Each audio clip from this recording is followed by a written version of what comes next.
Hello student, जय माता दी। कैसे आप लोग? मैं सरवण सर अपने 10 क्लास में फिर से आप लोग का स्वागत करता हूं। तो चलिए आज हम लोग जो है सांख्यिकी में माध्य है सो ज्ञात करेंगे और बिल्कुल बेसिक से जानेंगे। तो चलिए समय को देखते हुए हम लोग इसको शुरू करते हैं। देखिए आप लोग का प्रथम 5 प्राकृत संख्याओं का माध्य है सो ज्ञात करना है। तो सबसे पहले हम लोग को जानना है कि कोई भी संख्या का माध्य पूछे, है ना। 5 प्राकृतिक संख्या हो या सम संख्या हो, विषम संख्या हो, अभाज्य संख्या हो या सअभाज्य संख्या, किसी भी संख्या का पूछे तो आप लोगों को सबसे पहले उसकी परिभाषा आप लोग को ज्ञात होना चाहिए। और इसके लिए मैंने एक अलग से वीडियो है से बनाया है, जो आप मेरी जो है से 10 क्लासेस में है सो जो बच्चे सब्सक्राइब किए हैं या जो बच्चे नहीं देख रहे हैं वो मेरे चैनल को सब्सक्राइब कर ले और सारे संख्याओं के विषय में जाने। आप लोग को पूर्ण रूप से ये समझ में आएगा। तो चलिए यहाँ सबसे पहले हम लोग को निकालना है 5 प्राकृत संख्याओं का।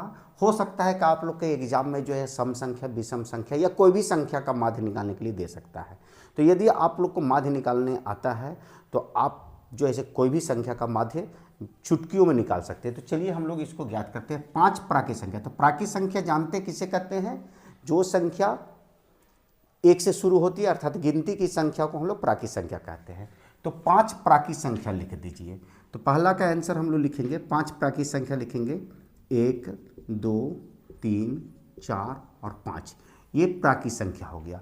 अब इन प्राकृत संख्याओं का माध्य निकालना है। तो माध्य का जो सूत्र होता है, माध्य का जो सूत्र होता है हम लोग का,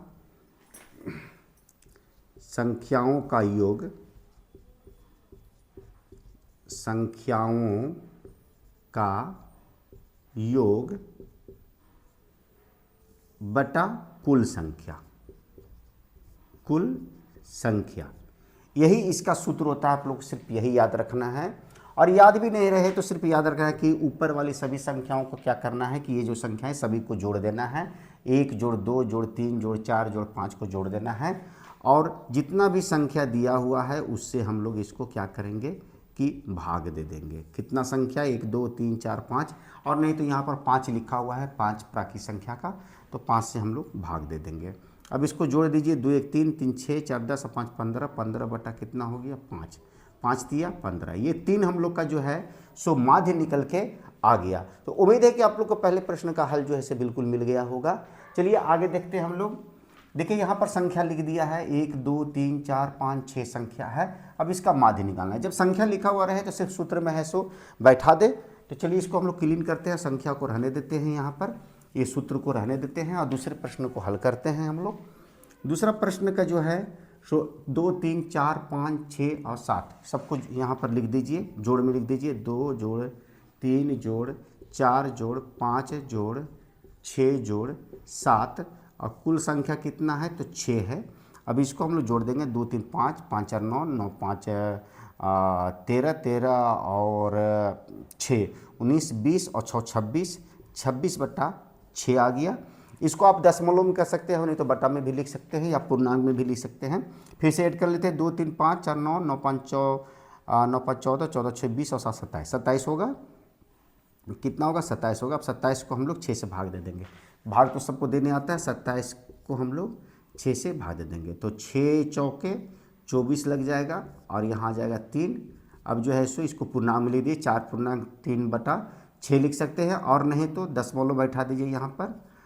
तो 6 5 30, 4 दशमलव कितना आ गया हम लोग का? 5 आ गया। तो यहाँ पर लिख देंगे हम लोग 4.5, यही हम लोग का आंसर आ गया। तो उम्मीद है कि आप लोग को पहले और दूसरे प्रश्न का हल जो ऐसे बिल्कुल ही समझ में आ गया होगा। तो यदि आप लोग को यह बिल्कुल समझ में आ गया तो मेरे लिए एक लाइक तो बनता है, आप मेरे लिए एक लाइक कर दें और हो सके तो इसे शेयर भी कर दें। और जो बच्चे पहली बार मेरी इस वीडियो को देख रहे हैं, सबसे पहले मेरे चैनल को सब्सक्राइब करें और बेल बटन दबाना ना भूलिए। यदि आप बेल बटन दबाते हैं तो आने वाला अगला वीडियो आपको समय से मिल पाएगा और आप जो है से पूरा वीडियो का आनंद ले सकते हैं और कोई भी एग्ज़ाम में जो है आप जो है सो 99% ला सकते हैं। ये मेरा जो है से मैं आप लोग से ऐसे आशा करता हूँ। तो चलिए फिर जो है से आगे की ओर हम लोग बढ़ते हैं।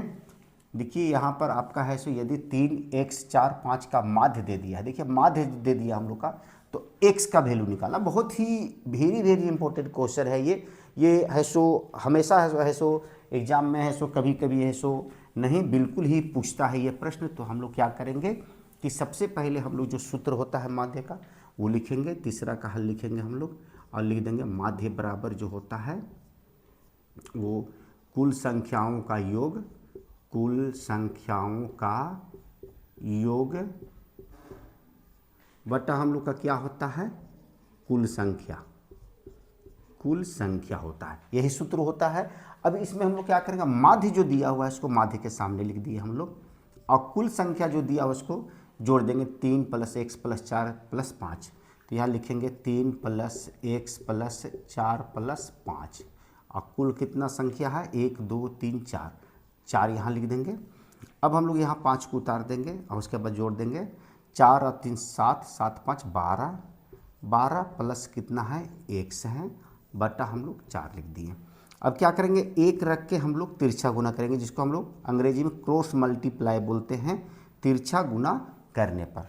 तो 12 प्लस x को 1 से गुना करेंगे तो 12 प्लस क्या आ जाएगा x आ जाएगा और 4 पचे कितना हो जाएगा 20 आ जाएगा। अब ये समीकरण के रूप में आ गया। अब हम लोग क्या करेंगे कि x बराबर क्या करेंगे कि 20 है, ये प्लस में है, इधर गया तो ये क्या में हो गया माइनस में हो गया। अब देखिए यहाँ पर 20 में से 12 जाएगा तो कितना बचेगा हम लोग का 8। तो x का वैल्यू निकल के कितना आ गया हम लोग का 8 आ गया। तो यही हम लोग का जो है से x का मान निकल गया। तो उम्मीद है कि आज का वीडियो आप लोग को ऐसे पूर्ण रूप से समझ में आ गया होगा। यदि आप लोग को यह समझ में आ गया तो मैं फिर से आप लोगों को बोलना चाह रहा हूँ कि मेरे लिए एक लाइक कर दे। लाइक करने में कोई खर्चा नहीं होता है।